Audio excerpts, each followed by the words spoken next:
Without repeating prior reviews of the literature, then, we simply assert our acceptance that the act of cannibalism has been practiced on men, women, and children all over the world for a very long time.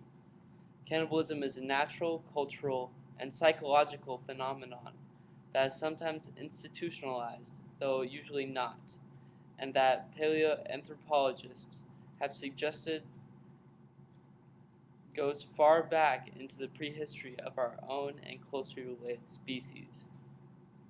We believe it is more productive to try and understand its existence and its motives than to deny them. Any phenomenon that is so encrusted with taboo, emotion, revulsion, sensationalism, and controversy must be worthy of understanding. This book is the first to examine prehistoric southwestern cannibalism on a regional scale rather than site by site. It has two goals. First, we define and illustrate the characteristics of damaged human bones that we believe reflects acts of cannibalism in the American Southwest. Second, we attempt to explain why cannibalism occurred there, offering a few working hypotheses about local proximate causes. In order to be persuasive in arguing that cannibalism existed, we present all the evidence we have been able to amass, which makes up the largest part of this book, Chapter 3. The regional approach has produced 5 principal findings about cannibalism in the American Southwest. 1. Cannibalism can be differentiated from all other forms of bone damage and mortuary practice by a distinctive signature which matches that seen in the bone refuse of large and small game animals. 2. Cannibalism was practiced for almost 4 centuries, beginning about AD 900.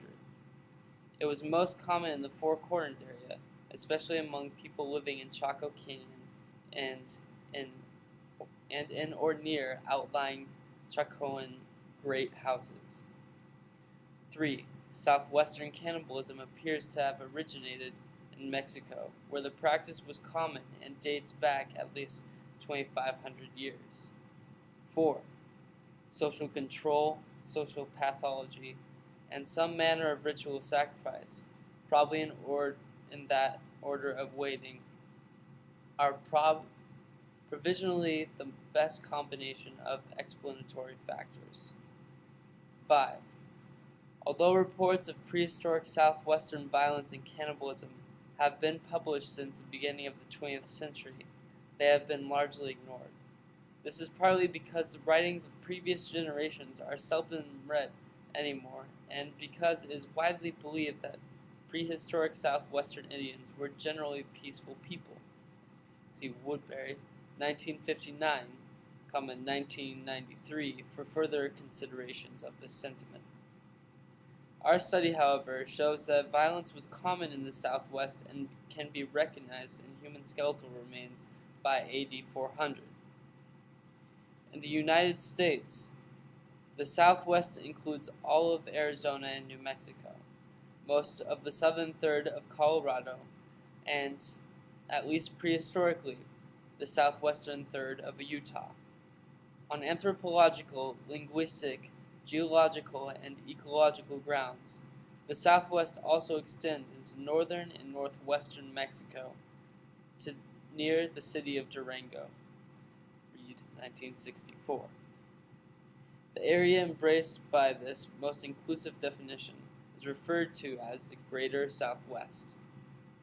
The southwestern half of the U.S. Southwest is an arid, mountain-rumpled, low-elevation desert.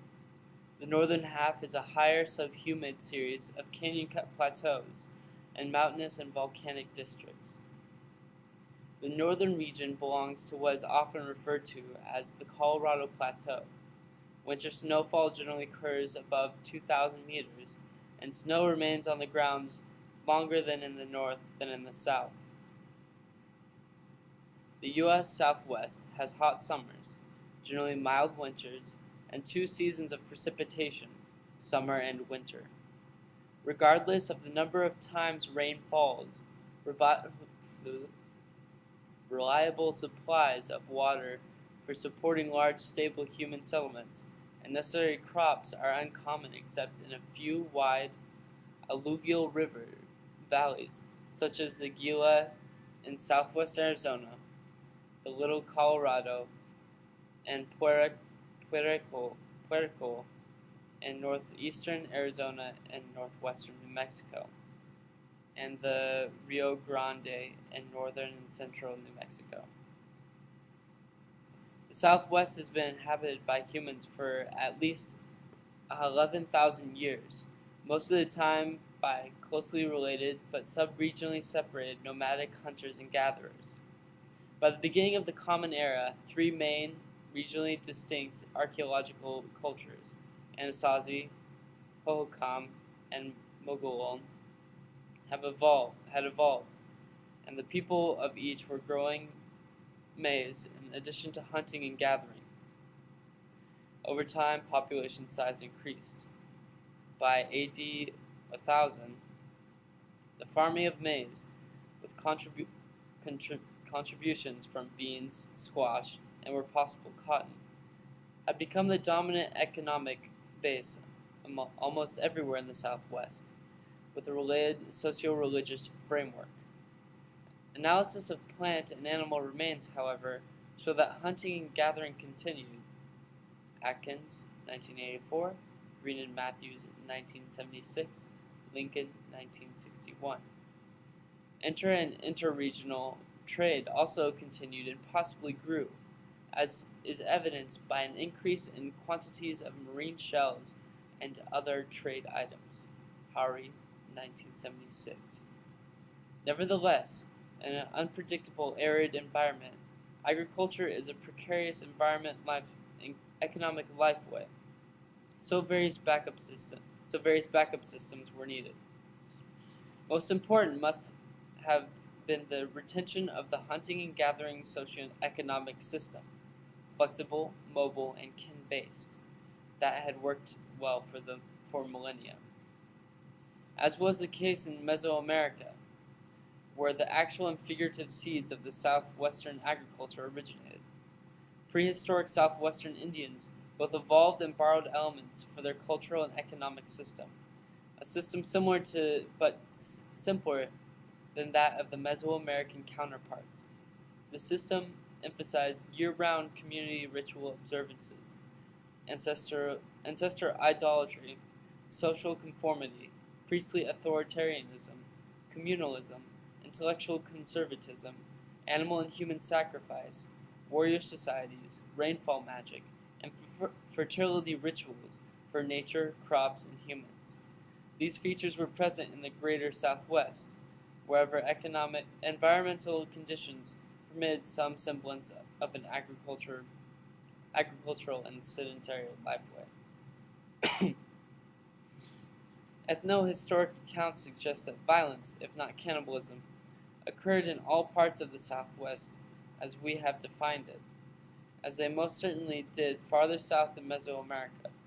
Indeed, the title for this book comes from the Nahuatl Aztec word for tlacabaoli, man-corn, a sacred meal of sacrificed human meat cooked with corn. Fernandez, 1992. We have examined human skeletal collections varying in size, antiquity, and completeness from the entire region.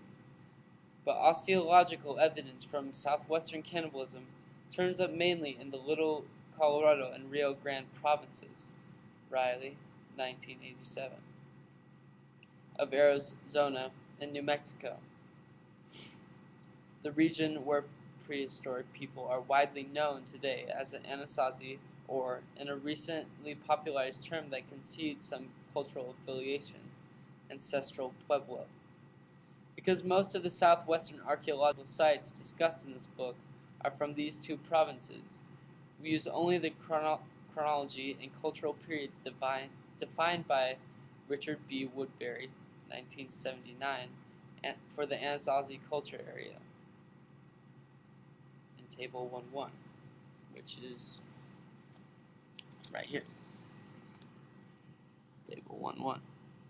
We can see AD 1600 present, Pueblo, 1300-1600, Pueblo 4, 1100-1300, Pueblo 3, 900 to 1100, Pueblo 2, 700 and 900, Pueblo 1, 400 700, Basket Maker 3, and so on. So there we go. See some of the other periods right there. Continuing on. There is no evidence for cannibalism among the Hohokam, who were more clearly influenced by Mesoamerican culture than any other prehistoric southwestern people. Maybe simply because it has not been looked for there.